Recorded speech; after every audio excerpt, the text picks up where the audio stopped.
One rank one pension वाली। और मैं ऐसे समय में यह बात कर रहा हूं कि जब देश में वो सरकार है जो सरकार अपने आप को देशभक्ति का डंका पीटते पीटते होश ही नहीं मिलता, उसकी जुबान ही नहीं थकती। वो समझती है तो उसके अलावा और कोई इस देश में देशभक्त है ही नहीं।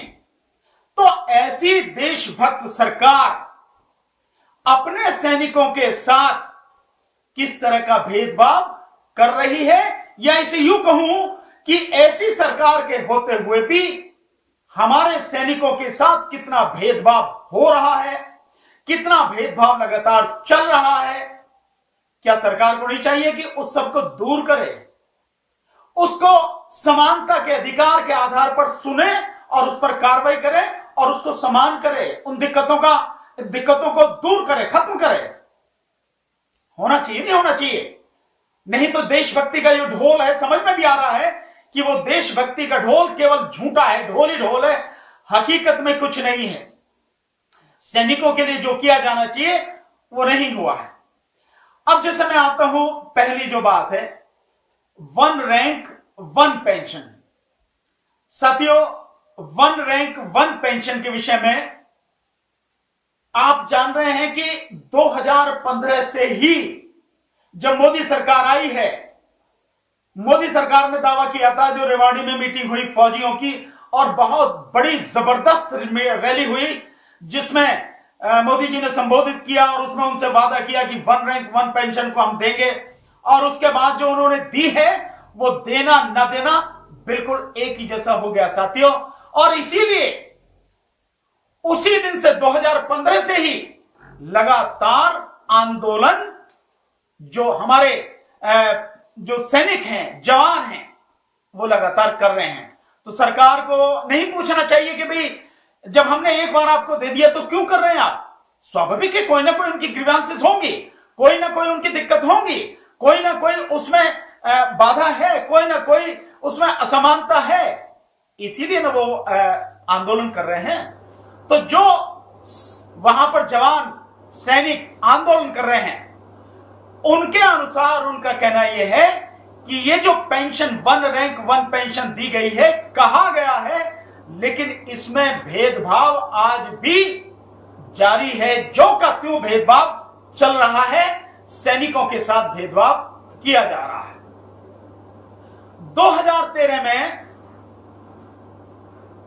जो बात कही गई थी उसमें यह था कि एक अगर सैनिक का समान रैंक है, समान उसकी जो है सर्विस की लेंथ है, यानी माना एक व्यक्ति ने, एक सैनिक ने, एक जवान ने, माना वो हवलदार है और उसने 25 साल सर्विस की है फौज में, तो इस तरह के जितने हो, माने जितने भी हो हवलदार, चाहे वो एयरफोर्स में हो, चाहे जो वो नेवी में हो, चाहे आर्मी में हो, उन सब की अगर सर्विस की लेंथ 25 साल है और रैंक उनका हवलदार है तो उनको एक ही तरह की पेंशन दी जाएगी। दूसरा साथियों, जो पेंशन दी जाएगी उस पेंशन में एक ही सबका ग्रुप होगा, अलग अलग नहीं होगा। लेकिन हुआ क्या है? हुआ बड़ा भेदभाव है साथियों कि जो ऑफिसर्स हैं उनका केवल एक ही ग्रुप है। और आप देखिए जो ऑफिसर्स हैं उनको 24% से लेके 28% तक उनकी पेंशन में वृद्धि हुई। कोई दिक्कत नहीं, अच्छी बात। अब यही आप देखिए कि जो जवान हैं, जो जेसीओज हैं, जेसीओज लेवल तक के जो हैं जवान, हवलदार और जेसीओज, उनकी पेंशन में कितनी वृद्धि हुई? 4% से लेके 12% तक। अब इसमें और चीज देखें आप कि जो उसमें वृद्धि हुई है 4% से लेके 12%, इसमें भी जो जवान हैं इसमें भी दो तरह के उन्होंने ग्रुप बना दिए, एक्स ग्रुप और वाई ग्रुप। जो एक्स ग्रुप है उनको जो पेंशन मिल रही है वो ज्यादा मिल रही है, और जो वाई ग्रुप है उनको पेंशन उनसे कम मिल रही है। ऐसा क्यों है? एक ही लेवल पे अगर है और एक ही उसकी सर्विस की लेंथ है, तो जो बेस निश्चित हुआ था जिस आधार पर उसको पेंशन उस तरह से मिलनी चाहिए थी, समान रैंक की समान पेंशन, तो उसको क्यों नहीं दी जा रही है? माना टेक्निकलिटी के आधार पर या किसी और उसके आधार पर, जैसे कोई ऑपरेटर है, जो कोई मैकेनिकल है, एयरफोर्स में है, नेवी में है और आर्मी में भी है, उस आधार पर जब सर्विस में है व्यक्ति, तो मान सकते हैं कि सर्विस में क्योंकि उसका काम ज्यादा है, मेहनत ज्यादा है, उस आधार पर आप अंतर करते हैं तो ठीक है। लेकिन रिटायरमेंट के बाद, पेंशन आने के बाद तो उसका कोई काम नहीं है, सबके सब बराबर ही हैं, उनका कहीं कोई ऐसा नहीं है कम ज्यादा काम कर रहा है, ये ज्यादा काम कर रहा है, पेंशन तो पेंशन, आगे कोई काम नहीं कर रहा। उस आधार पर अंतर क्यों है? और यह तय हुआ था कि भाई जो एक तो इस तरह का भेदभाव नहीं किया जाएगा, दूसरा जो मैक्सिमम है पेंशन वो दी जाएगी। तो जो एक्स वाले को मान लेते हैं एक कि माना एक्स वाले को 10,000 मिल रही है, वाई वाले को 6,000 मिल रही है, उसे 6,000 क्यों मिल रही है? उसे भी 10,000 मिलनी चाहिए। मैं ये नहीं कह रहा हूं, ना ही ऐसा था कि जो 10,000 है उस वाले की 6 कर दो, नहीं, 10,000 वाले की 6,000 नहीं करनी, 10,000 वाले की 10,000 ही रहनी है, लेकिन जिसको 6,000 मिल रही है उसको बढ़ा के 10,000 करना चाहिए, यही नियम है। लेकिन कुछ ऐसा घालमेल हुआ, कुछ ऐसी लीडरशिप हुई, और हमेशा मैं जो मानता हूं, यह मेरे जीवन का बड़ा अनुभव है, कड़वा अनुभव है, कि जब भी धोखा होता है, जब भी इस तरह की दिक्कतें आती हैं, वो जो संगठन होते हैं जो अपनी मांगों को लेकर संघर्ष कर रहे होते हैं, उनके जो लीडरशिप होती है, उसकी लीडरशिप में कहीं ना कहीं गड़बड़ होती है। या तो कोई सरकार से मिल जाता है, मिला हुआ होता है, सरकार का आदमी होता है, और या वो अपने स्वार्थ के लिए काम कर जाए, बाकी जो है भाड़ में जाओ, कोई दिक्कत नहीं। तो जब भी दिक्कत आती है, उन संगठनों की जो लीडरशिप है उसमें दिक्कत आती है, जिसकी वजह से सारा खेल बिगड़ जाता है। तो ये जो अंतर है कि जब एक ही रैंक है, एक ही सर्विस लेंथ है, और जो मैक्सिमम आप जिसको दे रहे हो पेंशन, वही सबको क्यों नहीं दी जाती? और जो एक्स ग्रुप में जिन्हें बना रखा है, एक्स ग्रुप में बस केवल 6% लोग हैं जो सेना से रिटायर्ड हुए, जो पेंशन लेने वाले जवान में, जेसीओज में, जो एक्स ग्रुप में जिनको रखा गया, वो उनकी संख्या 6% है। और जो 94% है, 94% जो है वो दूसरे हैं, वो दूसरे जवान हैं जिनको वाई ग्रुप में रखा गया। तो जो वाई ग्रुप वाले हैं वो भी एक्स ग्रुप के बराबर ही पेंशन लेने के अधिकारी क्यों नहीं है? और सरकार ने वादा करने के बाद भी आज तक उनको ये पेंशन क्यों नहीं दी है? दूसरा, इसी तरह से फैमिली पेंशन में जो है वो है दिक्कत, फैमिली पेंशन में भी अंतर है। तो आप फैमिली पेंशन को भी जो ज्यादा मिल रही है वो क्यों नहीं दे रहे, ताकि सभी जवानों को बराबर पेंशन मिल सके? तो सरकार का जो काम था, सरकार ने जो लोगों से वादा किया, रेवाड़ी मीटिंग में खुद प्रधानमंत्री नरेंद्र मोदी ने, और जो आज की तारीख में जनरल वीपी सिंह हैं, वो भी उस समय थे, उन्होंने क्यों, सब लोगों ने जवानों से वादा करने के बाद भी जो उनका हक बनता था, 1 रैंक 1 पेंशन, समान पेंशन, आज तक भी क्यों नहीं दी है, जो कि उन्हें देनी चाहिए, जिसके वो हकदार हैं? ये जो असमानता है, ये बहुत ही गलत है, और मैं मानता हूं ये सैनिकों का अपमान, जवानों का अपमान करना है। इसके अलावा और देखिए साथियों, और अंतर है। केवल एक जगह अंतर होता तो मैं मान लेता कि चले एक ही जगह है, इसको दूर करना चाहिए, पर अंतर सेना में कई जगह है, ऑफिसर्स में, जवान के बीच में कई जगह अंतर है। मैं मानता हूं कि जो ऑफिसर्स हैं वो जिस तरह की एजुकेशन लेके आते हैं, जिस तरह का वो कंपटीशन वगैरह देके पास करते हैं, निश्चित रूप से जो जिम्मेदारी होती है उसके हिसाब से वो उस कई चीजों के लिए डिजर्व करते हैं, होना भी चाहिए। लेकिन इसका मतलब ये नहीं है कि आप जो सैनिक हैं उनको आप अपमानित ही करते रहें। इस तरह से देखिए आप, मैं एक इसका आपको उदाहरण यहां से लेता हूं। जब एक जवान सेना में भर्ती होता है तो जिस समय उसकी ट्रेनिंग चल रही होती है, उस ट्रेनिंग के दौरान उसको एक फटीक बोलते हैं, फटीक, उस फटीक के हिसाब से जाना पड़ता है, जो अधिकारी होते हैं उनके यहां घरों में जाके काम करना पड़ता है, चाहे उनके घरों के लोन की घास काटें, गमलों में पानी लगाएं या और कोई काम करें या कपड़े धोएं या कुछ इस तरह की जो चीजें होती हैं, वो सारी की सारी चीजें फटीग के दौरान सैनिक करते हैं। सैनिक क्या इस काम के लिए। इसके अलावा जो ऑफिसर्स हैं, उन ऑफिसर्स के घरों में सैनिक काम करते हैं, उनके बच्चों को लाने ले जाने का काम करते हैं, झाड़ू वगैरह का काम होता है, खाना बनाने का काम होता है, बर्तन धोने और कपड़े धोने तक का भी काम होता है। क्यों करेगा जवान? क्या वो जवान, वो सैनिक ये काम करने के लिए है क्या, या वो देश की सेवा के लिए गया है, देश के लिए संघर्ष करने के लिए गया है, देश के लिए बलिदान करने के लिए गया, उसके लिए काम करेगा वो? तो ऐसा क्यों किया जाए कि उसको इतना अपमानित? क्या आप नहीं मानते कि इस तरह से जो हमारे सैनिक हैं उनके स्वाभिमान को कुचला जाता है, उनको सम्मान नहीं अपमानित किया जाता है? अगर अधिकारी हैं और उन अधिकारी को सुविधा देना सरकार चाहती है, बहुत अच्छी बात है, आप दीजिए, कोई मना नहीं करता। क्योंकि अगर आप वैसे भी देखें तो आईएएस लोग हैं, आईपीएस लोग हैं, आईपीएस के यहां भी जो सिपाही हैं वो जाके काम करते हैं, लेकिन जो आईएएस लोग हैं उनके यहां पर अगर उन्हें चाहिए तो उनके लिए नौकर होते हैं। अब जैसे जजेस हैं, उन जजेस के लिए भी नौकर चलाऊ हैं, हाई कोर्ट के जजेस हैं, सुप्रीम कोर्ट के जजेस हैं, उनके लिए भी नौकर दिए जाते हैं, काम करने के लिए घर में दिया जाते हैं। ठीक इसी तरह से सेना में जो ऑफिसर्स हैं उनके यहां भी अगर आपको सुविधाएं देनी तो दीजिए।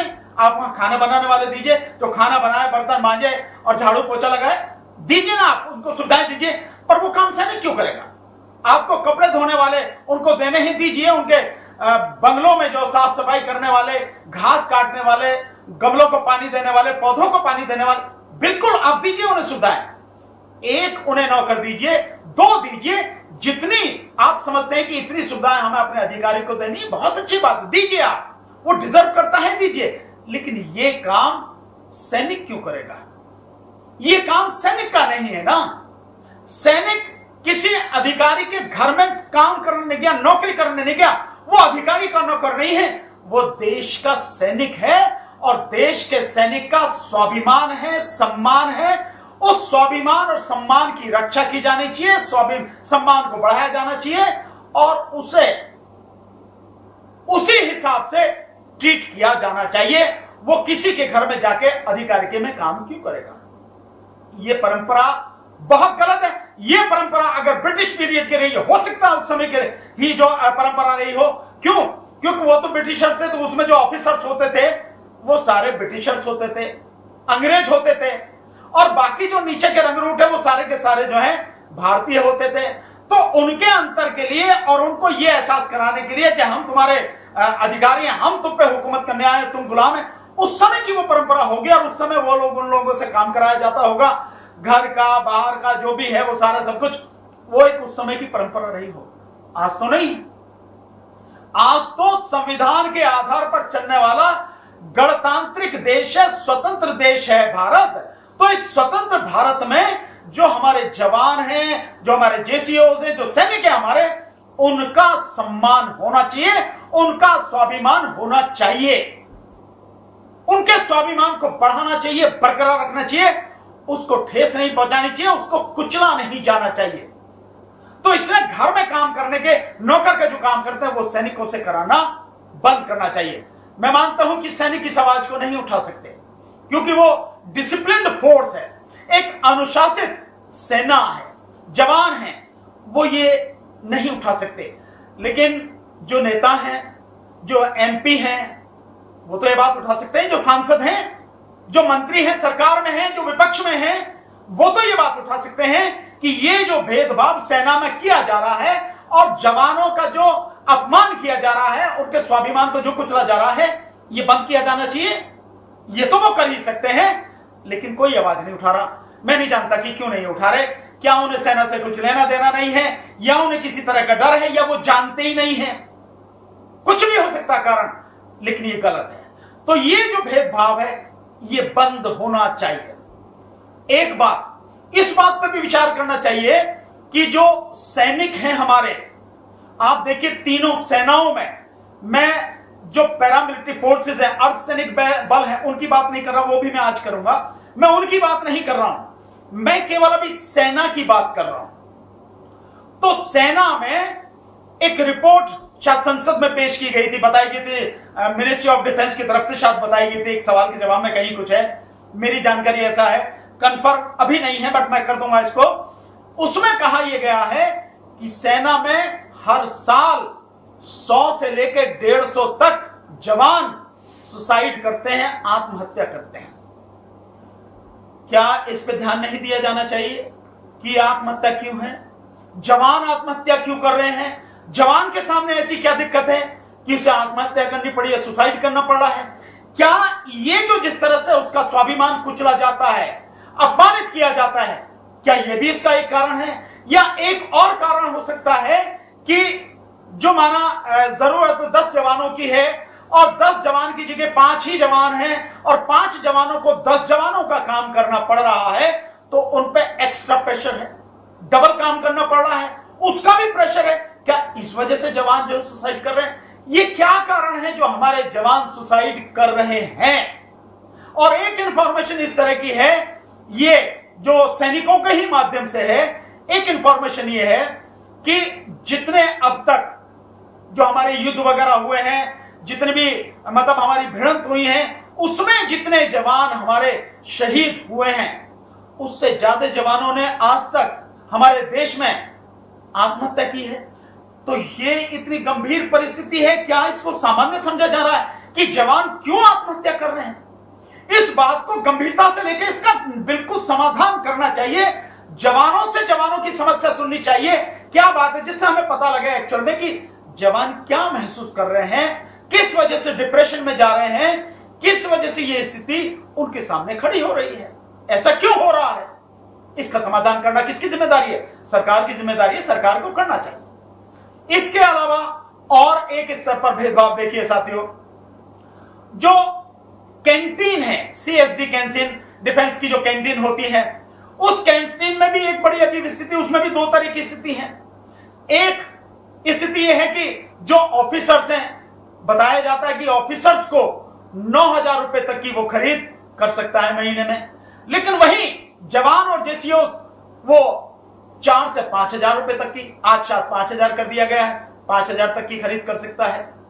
मतलब जो खाने पीने का या नहाने धोने का, पहनने वगैरह का जो सामान खरीदते हैं, मतलब ऑफिसर्स के रैंक में, और इसमें अगर इसको उतना ही कर दिया जाए कि जितना ऑफिसर्स खरीदते हैं उतने का सामान ही जवान भी खरीद सकता है, तो इसमें क्या दिक्कत है? हाँ, अगर जो व्यक्ति खरीदेगा, भाई कोई भी व्यक्ति है अपनी हैसियत के हिसाब से, अपनी कैपेसिटी के हिसाब से, अपनी जो क्षमता है उसके हिसाब से तो खरीदेगा, उससे ज्यादा तो नहीं खरीदेगा।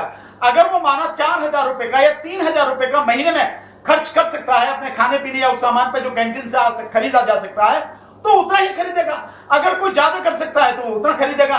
तो क्यों ना इसको भी बराबर कर दिया जाए, इसमें क्या दिक्कत है? इसमें भी इतना बड़ा अंतर क्यों है? एक बात। दूसरी बात, एक बड़ी जबरदस्त बात है जिसके विषय में मैं समझता हूं, उसको समझना बहुत जरूरी है कि एक जवान, जेसीओ लेवल तक एक जवान अपनी सर्विस में रहते हुए एक गाड़ी खरीद सकता है, और सर्विस से रिटायर होने के बाद जब वो पेंशन आता है तो वो पेंशन के बाद भी केवल एक गाड़ी खरीद सकता है, केवल एक। वहीं पर जो अधिकारी हैं, ऑफिसर्स हैं, वो उनको गाड़ी हर 4 साल में खरीदने का उनको अधिकार है। बहुत अजीब सी स्थिति है, मैं नहीं समझ पा रहा हूं कि ये क्यों है। और इसमें भी एक अंतर है कि जो जवान है वो जवान 1400 सीसी तक की ही गाड़ी खरीद सकता है, और जो ऑफिसर है वो 2500 सीसी तक की गाड़ी खरीद सकता है।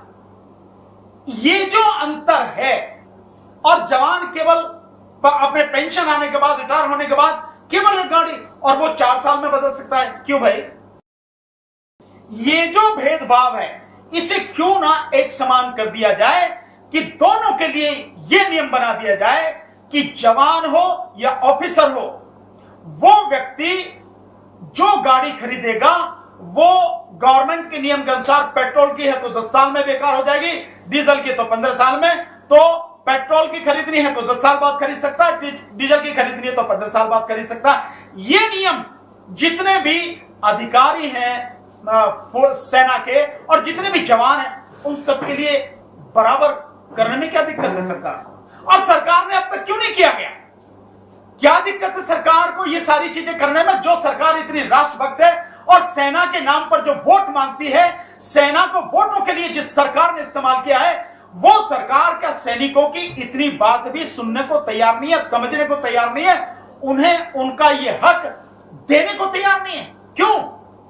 कहां है ध्यान आपका? क्या सरकार का सारा ध्यान एमएलए एमपीओ को खरीदने पर, विपक्ष की सरकारों को गिराने पर और अपनी सरकार बनाने पर ही है? सिर्फ इसी पर ध्यान है? सैनिकों के साथ ये जो भेदभाव हो रहा है, ये सेना में ये जो अंतर है, इस अंतर को दूर करके सबको एक समान स्तर पर सुविधाएं देने में क्या दिक्कत है? कोई दिक्कत मैं नहीं मानता कि कोई दिक्कत होनी चाहिए। इसको समान किया जाना चाहिए ताकि किसी भी तरह का एक भेदभाव, एक असंतोष नहीं हो।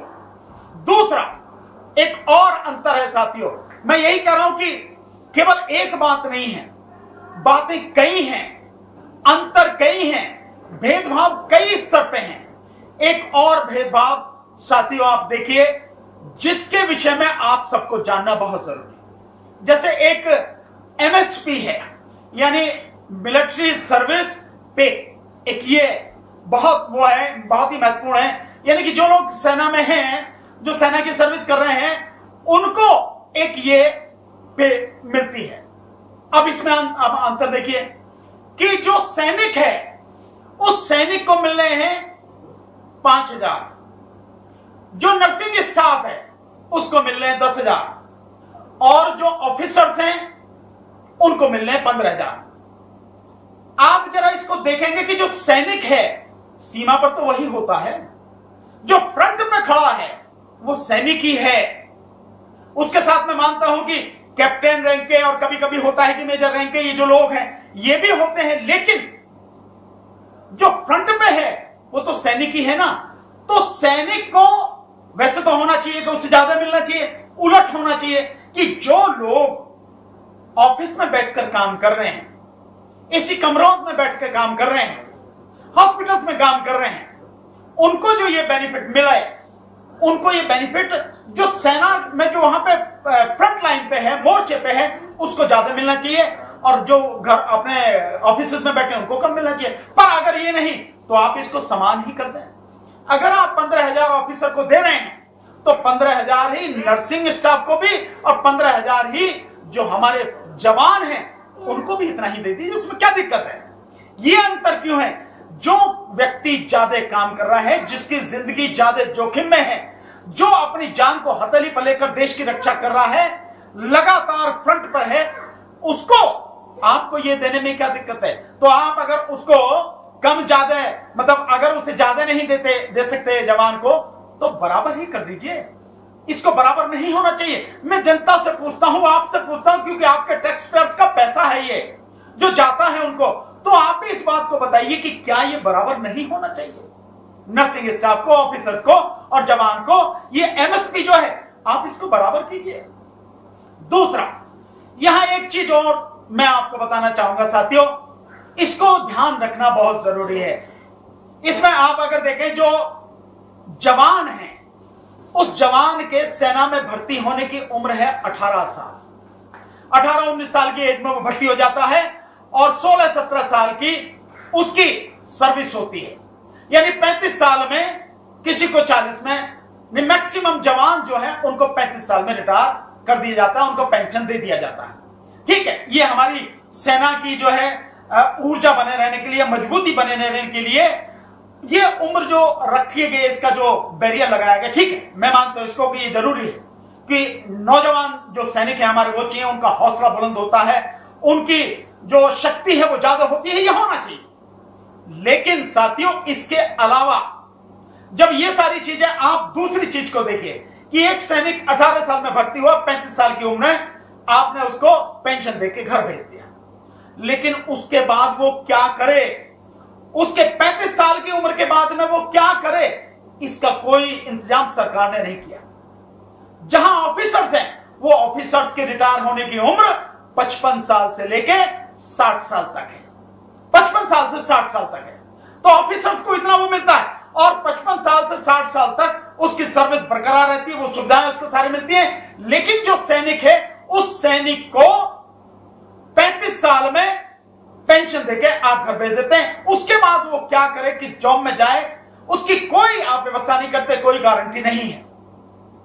क्या सरकार को नहीं चाहिए कि सरकार जो सेना से रिटायर होने वाले हमारे जवान हैं, सैनिक हैं, 35 साल के बाद भी कम से कम 60 साल की उम्र तक जो सर्विस में है, जहां भी उनकी जो उम्र है 60 साल 58 साल, उसी उम्र तक के लिए उनकी सेना से निकलने के बाद नौकरी की व्यवस्था करे।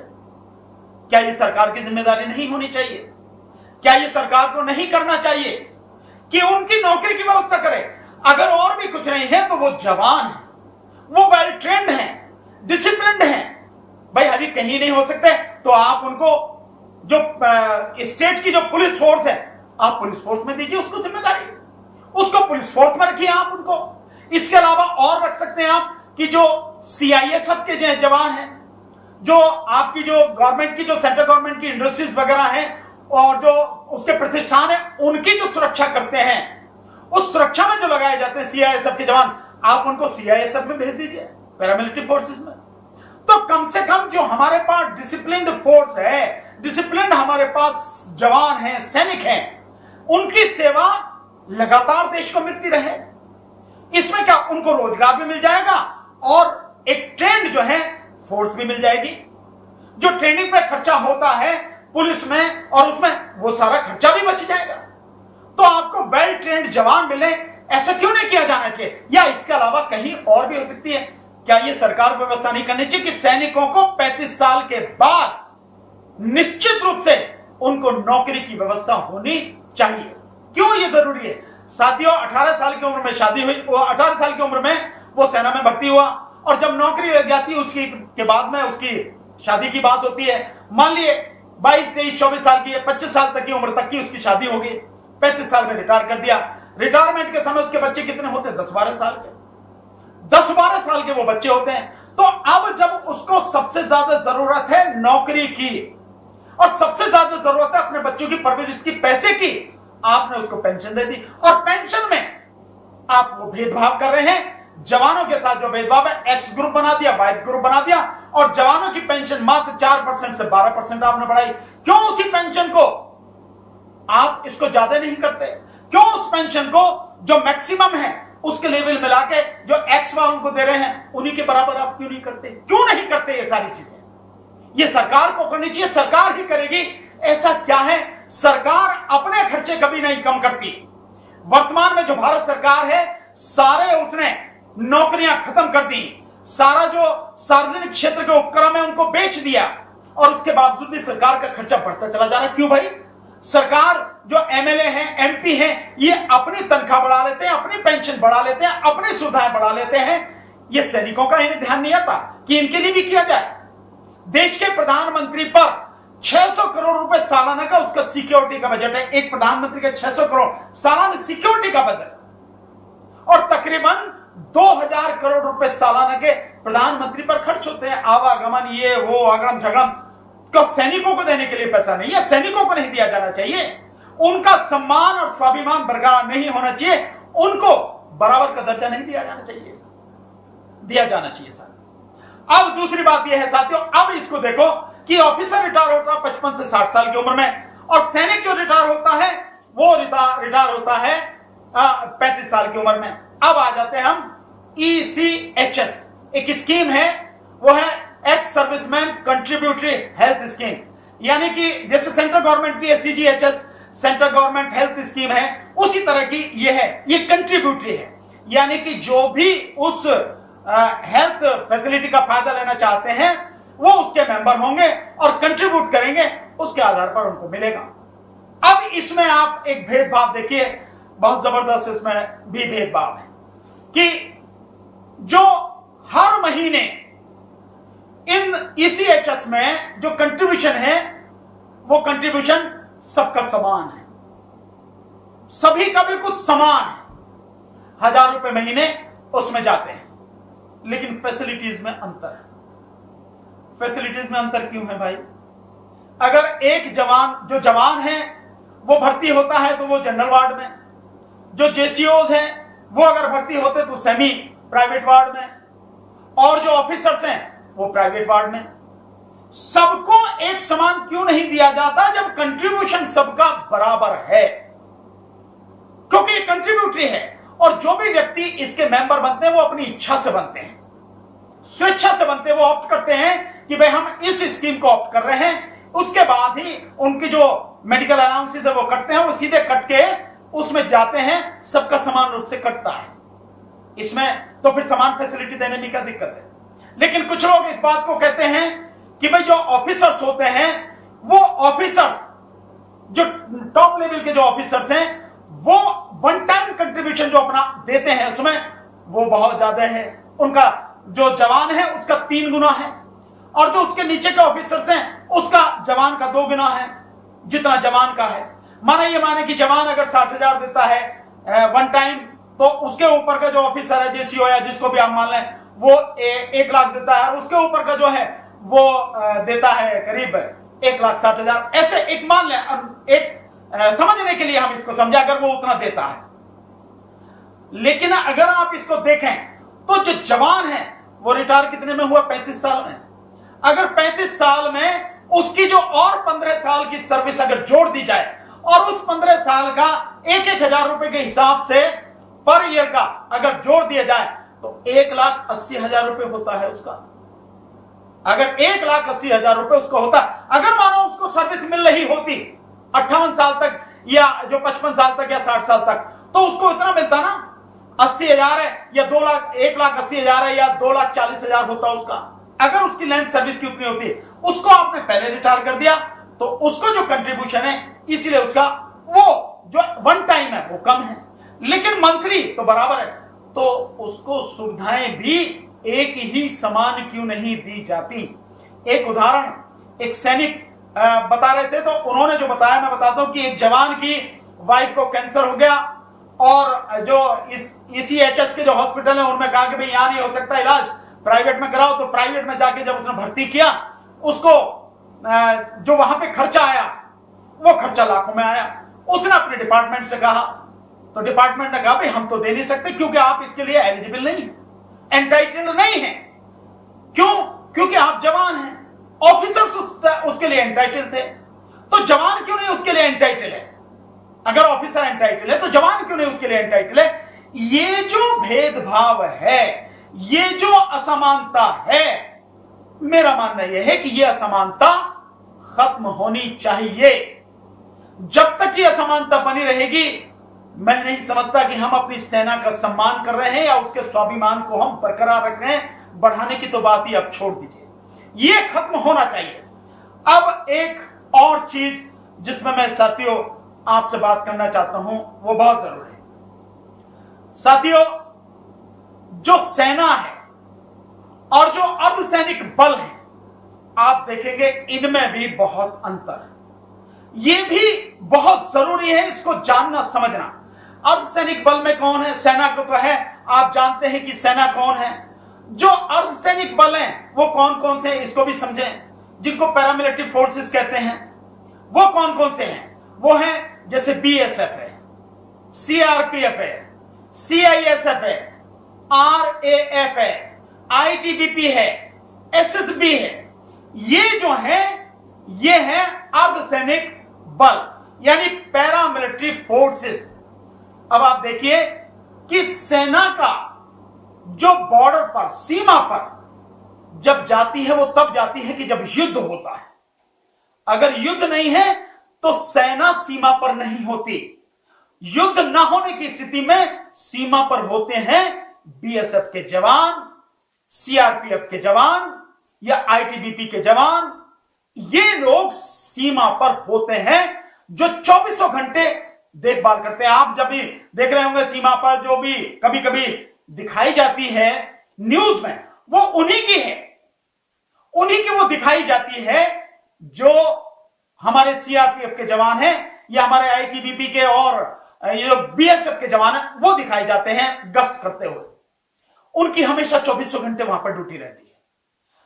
तो उसमें जब यह होता है कि वो सीमा पर अगर है और कहीं से मानिए कि पाकिस्तान को ही मानिए कि उसने जो सीज फायर उसका उल्लंघन किया, गोलीबारी कर दी और उसमें हमारे जवान शहीद हो गए, जो हमारे सीआरपीएफ के जवान है, जो बीएसएफ के जवान है, वो शहीद हो, लेकिन उनको शहीद का दर्जा नहीं है।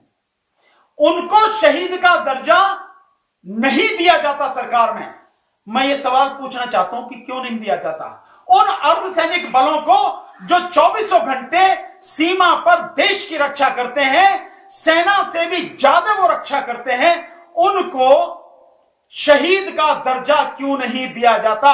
और एक शहीद के परिवार को जो सुविधाएं मिलती हैं वो सुविधाएं उनके परिवार को क्यों नहीं दी जाती हैं, ये मैं जानना चाहता हूं। जबकि जॉब उसका मैं कह सकता हूं सेना से किसी हालत में कम नहीं है।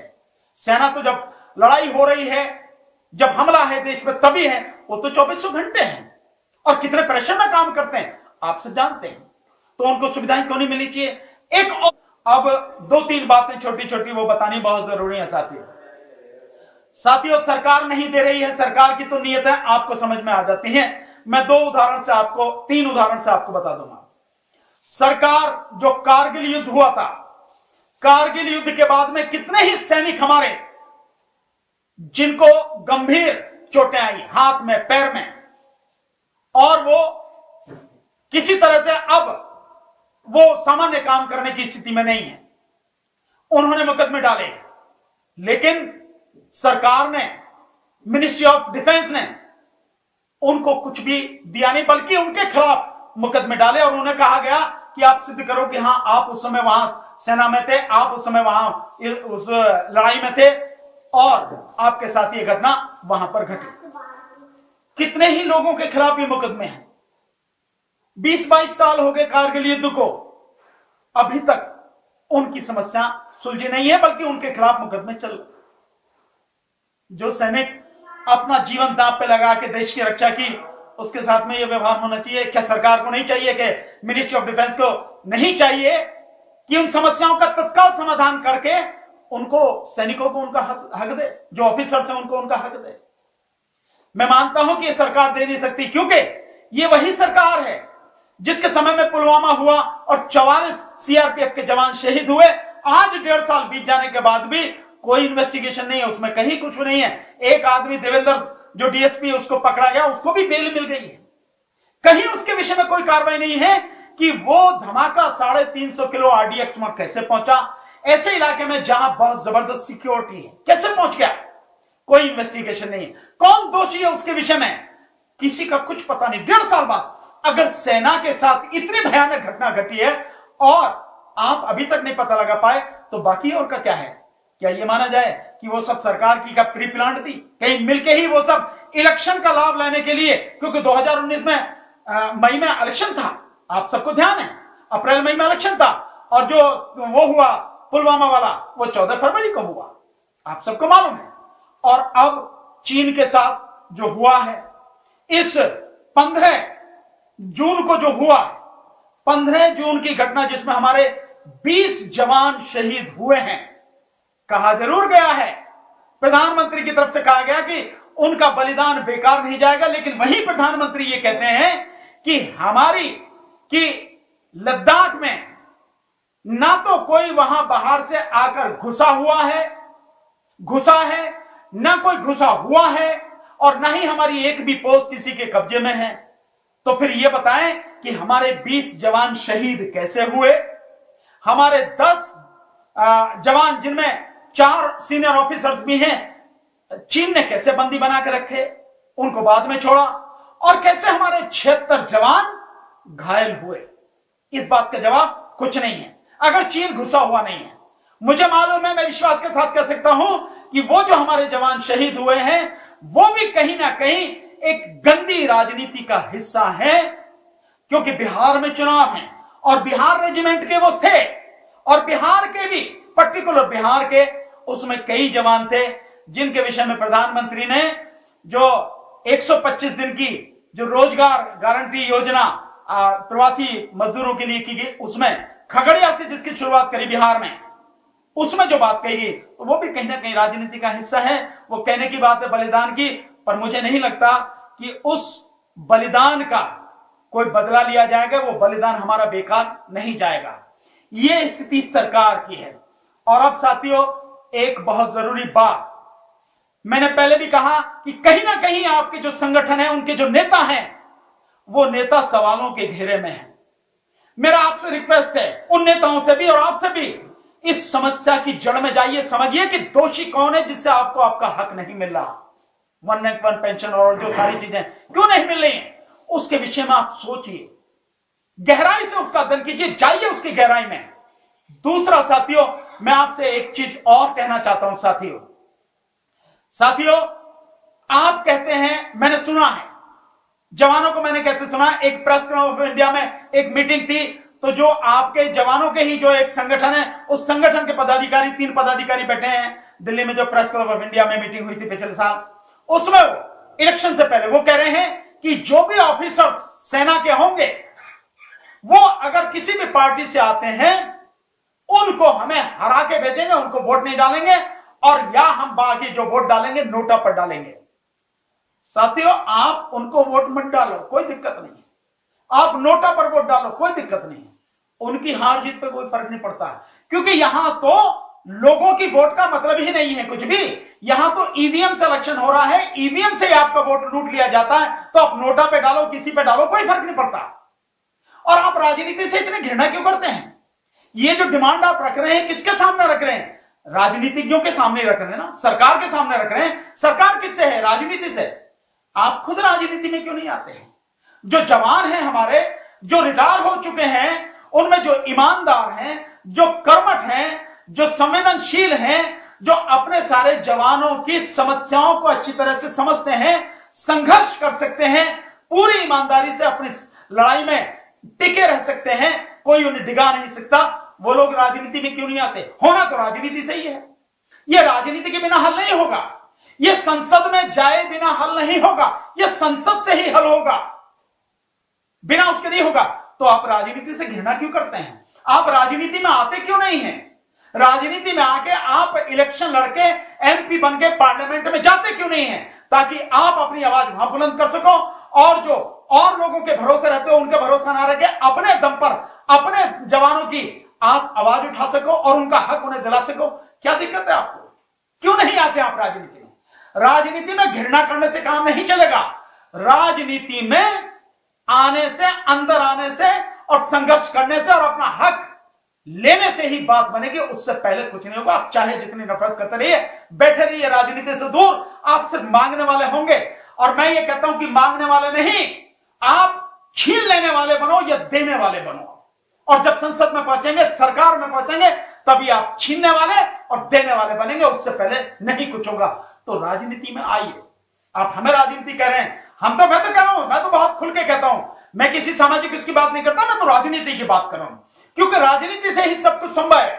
आप माने ना माने, लेकिन एक महान विद्वान ने यह कहा है कि राजनीति में हिस्सा नहीं लेने का दंड यह होता है कि अयोग्य लोग आप पर शासन करने लगते हैं। और बाबा साहब डॉक्टर भीमराव अंबेडकर जी ने कहा था, जिन्होंने संविधान लिखा, कि राजनीतिक शक्ति हर ताले की चाबी है। इसलिए वो जो ताले की चाबी है, आप उस चाबी को अपने हाथ में क्यों नहीं लेते? लीजिए अपने हाथ में, अपने भाइयों का हक दिलाइए, अंदर जाके संघर्ष कीजिए, और जो आपका हक है उसे अपने आप छीन लीजिए साथियों।